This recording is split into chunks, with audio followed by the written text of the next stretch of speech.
안녕하십니까. 다물 이병도입니다. 공부하는 투자자 여러분, 그리고 현명하게 살아갈 수 있는 삶을 추구하는 여러분, 11월 4일 금요일 11월 첫 주를 다우지수는 400포인트 상승 마감하였고, 금리 인상 우려에도 불구하고 4주 연승하였습니다만 주가는 오르지만 한 주를 마감했습니다.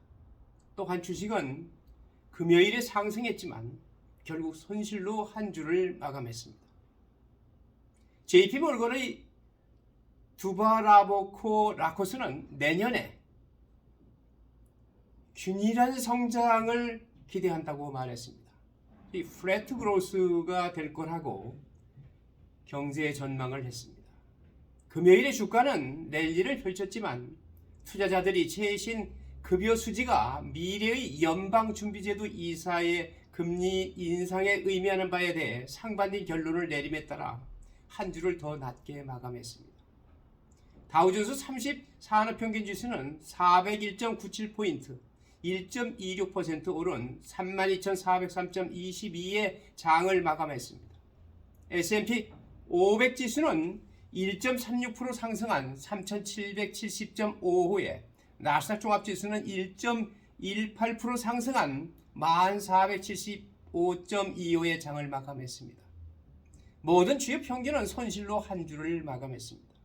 다우지수는 1.4% 하락하여 4주간의 상승세를 마감했습니다. S&P와 나스닥은 각각 3.45%와 5.65% 하락해 2주 연속 연승 행진을 깼습니다. 금요일에 발표된 10월 비농업 급여 보고서는 투자자들을 분열시켰고, 노동시장이 26만 1000개의 일자리를 추가한 이후 연준이 하이킹 캠페인을 계속할 것이라는 일부 우려를 부채질했습니다. 다른 이들은 이번 조사 결과로 실업률이 3.7%로 상승한 이후 노동이 냉각되기 시작했다는 신호로 해석했습니다. 똑같은 사안을 두고 해석이 서로 다르게 양분된 하루였습니다. 그래서 오늘 주가는 하루가 지옥과 천국을 왔다 갔다 하는 그런 하루였습니다. 변동성이 아주 심했다는 이야기입니다. 아메리카 프라이즈 파이낸셜의 수석시장 전략가인 앤토니 사글리 베네는 오늘날 두 도시에 대한 이야기를 볼 수 있습니다라고 말했습니다. 한 지붕 아래 한 하늘 아래 두 도시에 대한 이야기를 볼 수 있다고 이야기합니다. 바로 이만큼 시장의 흐름에 대한 해석이 반대로 해석한 데 기인하는 것입니다. 나는 시장의 수요일에 연준이 신호를 보낸 것과 비교하여 이 고용 수치를 측정하는 방법을 잘 알지 못한다고 생각합니다라고 이야기했습니다. 최근 투자자들은 중앙은행이 인플레이션 상승과 강한 경제를 길들이기 위해 고군분투하면서 긴축의 중심축이 올 수 있는지 여부에 대한 제롬 파월 연준 의장의 발언을 해독하기 위해 고군분투했습니다. 제롬 파월 연준 의장의 발언을 해독하기 위해 시장이 고군분투했다는 이야기입니다. 초점은 또한 다음 주 소비자 물가지수 보고서로 옮겨졌습니다. 인플레이션 하락은 금리 인상에 제 역할을 하고 있다는 신호이며 잠재적인 변화를 부추길 수 있습니다. 정부가 공식적으로 피벗 정책 전환을 발표하지 않았지만 중국의 재개장에 대한 희망으로 금요일 미국 상장 중국 주식의 주가가 상승했습니다. 핀두도, JD.com 및 알리바바의 주가가 급등했습니다. 모바일 결제업체 블록과 함께 기업 실적 시즌도 지속 예상을 깨고 11% 급증했습니다.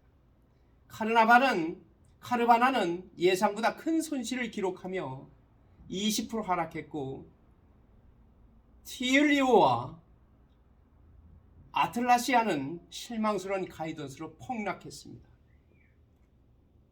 목요일 CPI 보고서와 함께 투자자들은 다음 주 중간선거를 기대하고 있습니다. 모겐스탠리 슬림모어는 거대 기술주와 나머지 시장 간의 거대한 분기점을 재생합니다 라고 발언합니다. 모겐 스탠리 인베스트먼트 매니저먼트의 선임 포트폴리오 매니저인 앤드루 슬리먼은 거대 기술주와 나머지 시장 사이에 거대한 분기점이 진행되고 있다고 말했습니다. 많은 인기 기술주들이 실망스러운 실적 결과와 예측으로 최근 며칠 동안 급락했습니다.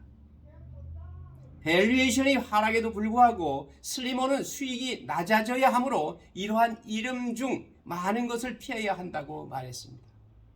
대부분의 시장의 나머지 부분보다 프리미엄으로 거래되고 있습니다. 대신 슬리먼은 경기 침체 속에서도 계속해서 수익을 올릴 것이라는 확신하는 주식을 투자자들에게 알려준다고 이야기했습니다. 이 부분은 또한 추정치를 낮추고 10대 이하 또한 한 자릿수 배수로 거래됩니다. 그가 긍정적으로 보는 영역 중 하나는 모기지 이자율로 인해 부정적인 영향을 받았지만 현재 수준에서 회복될 것으로 예상되는 주택 건설 주식과 주택 소매 업체입니다. 그는 이러한 그룹은 작년 4분기에 금리가 오를 것이라는 예상으로 무너지기 시작했다고 말했습니다. 궁극적으로는 경제가 둔화되고 주택시장에 좋지 않을 것이라고 생각하지만 모기지 이자율은 다시 하락하기 시작할 수 있습니다. 오늘 금요일 시황을 마치면서 오늘 시황에 영향을 미쳤던 핵심 이슈 탑 5를 말씀드리겠습니다. 첫째 핵심 이슈는 금요일은 잡이야. 금요일은 일터야. It's Jobs Friday. 두 번째 핵심 이슈는 아마존의 기업 채용 중단. Amazon forced corporate hiring. 세 번째 핵심 이슈는 스타벅스에 대한 이야기입니다. 네 번째 핵심 이슈는 머스크가 인수한 트위터가 완전 혼돈에 빠져 있습니다. 토탈 케이오스. 다섯 번째 핵심 이슈는 러시아 우크라이나 전쟁에서 러시아가 우크라이나에 대해서 더리밤을 준비하고 있다고, 더러운 폭탄을 준비하고 있다고 하는 주장에 대해서 우크라이나가 반박하는 내용입니다. 이렇게 총 핵심 이슈 5가지를 지금부터 간략하게 설명을 드리겠습니다. 첫째 핵심 이슈. 금요일은 job이야. It's Jobs Friday. 연방정부의 월간 고용 보고서가 오늘 아침에 발표되어 투자자들이 인플레이션을 극복하기 위해 금리 인상을 추구하면서 다음으로 할 수 있는 일을 놓고 투자자들에게 빅데이터 포인트를 제공합니다. 보고서는 예상보다 더 뜨거웠습니다. 지난달에 26만 1000개의 일자리가 추가되었습니다. 다우존스가 설명조사한 경제학자들은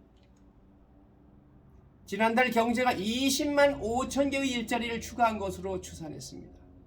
실업률은 3.7%로 소폭 상승했으며 이는 여전히 노동시장이 타이트함을 반영하고 있으며 연준의 지속적인 금리 인상 근거를 뒷받침할 것입니다. 한편 주식은 목요일에 마이너스 장에서 벗어나고 있습니다. 두 번째 핵심 이슈는 아마존. 팬데믹에 가장 혜택을 본 아마존. 기업 채용 중단을 발표했습니다. 아마존 forced corporate hiring. 지금은 누가 더 고용 인원을 줄이느냐의 싸움입니다. 기업 채용 중단을 아마존이 선언했습니다. 빅테크에 대한 또 다른 불길한 신호는 아마존이 기업 인력에 걸쳐 고용을 일시 중지할 것이라고 어제 말했습니다. 회사는 이미 기업 소매 인력의 신규 고용을 동결했지만 이 새로운 움직임은 더 광범위한 비즈니스를 포괄합니다.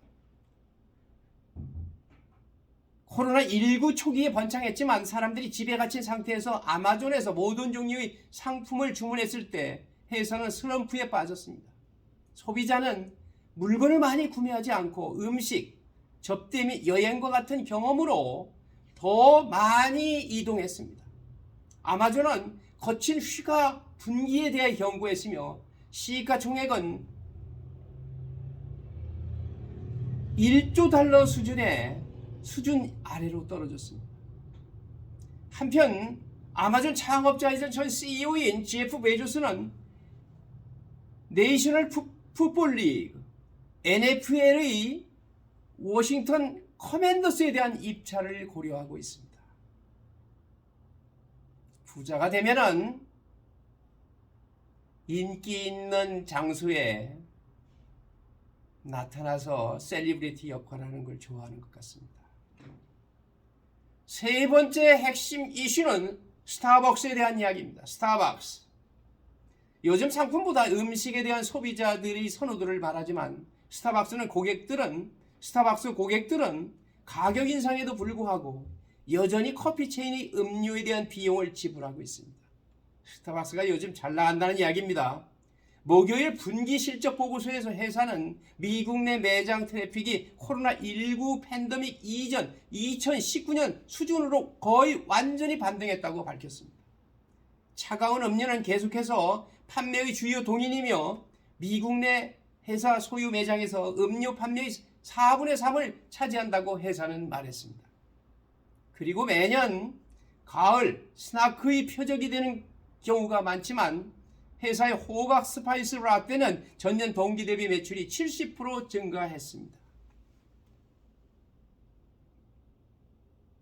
저도 오늘 아침에 시장거리에 잠깐 나갈 일이 있었습니다만은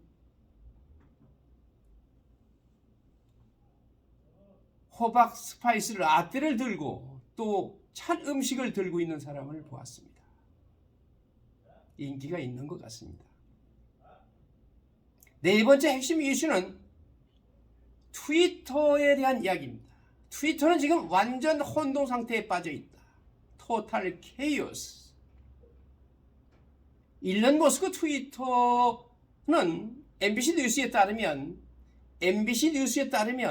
목요일 밤 이메일로 직원들에게 해고 또는 유지 여부를 이메일로 알리기 시작할 것이라고 말했습니다. 유지되는 경우, 계속 고용되는 경우 회사 계정으로 이메일을 받게 됩니다. 해고된 사람들은 개인 이메일 계정으로 알림을 받습니다. 참 기가 막힌 이야기입니다. 한 직원은 MBC와의 인터뷰에서 혼돈의 집이 무너지고 모두가 이메일을 바라보고 있다고 말했습니다. 그러나 음모론을 퍼뜨리고 컨텐츠 중재 기준을 느슨하게 할 것이라고 밝힌 머스크의 손에 맡겨진 지금 당장 회사를 그만두고 퇴직금을 받고 싶어하는 스위트 직원들이 있다고 말합니다. 한 직원은 MBC와의 인터뷰에서 이 악몽이 끝나면 상금을 받는 것이 낫다고 말했습니다. 참 트위터가 앞으로 어떻게 될지 여러 가지 관심사의 초점이 되고 있습니다. 다섯 번째 핵심 이슈는 더러운 폭탄 주장 반박입니다. 러시아가 우크라이나에 대해서 더러운 폭탄을 만들고 있다고 얘기하는 것에 대해 우크라이나는 이에 대해서 강력한 반박문을 내고 있습니다. 볼로디미르 젤렌스키 우크라이나 대통령은 러시아가 주장한 것처럼 그의 정부가 소위 더러운 폭탄을 개발하고 있다는 증거를 찾지 못한 UN 국제원자력 기구를 칭찬했습니다. 러시아는 그 제안에 대해 질책을 받았고 우크라이나는 이를 거부했습니다.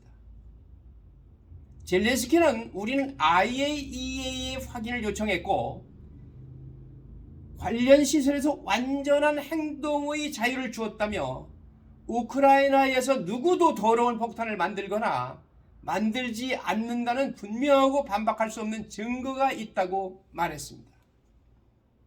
방사능 물질을 퍼뜨리기 위해 재래식 폭발물을 사용하는 더러운 폭탄은 핵무기보다 더 강력하지만 여전히 토지를 사람이 살 수 없는 지역으로 만들 수 있습니다. 더러운 폭탄은 핵무기 이상의 힘이 있는 겁니다. 파워가 있는 겁니다. 러시아와 우크라이나의 전쟁 갈수록 이전투구입니다.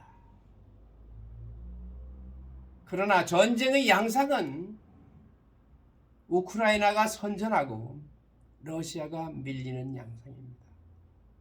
전쟁을 도발한 자가 응징을 받는 모양새입니다. 여러분, 오늘의 시황 속에서도 보이는 것처럼 오늘의 핵심 이슈가 주가에 영향을 많이 미쳤던 것 같습니다. 오늘 핵심 이슈 5가지와 탑 5와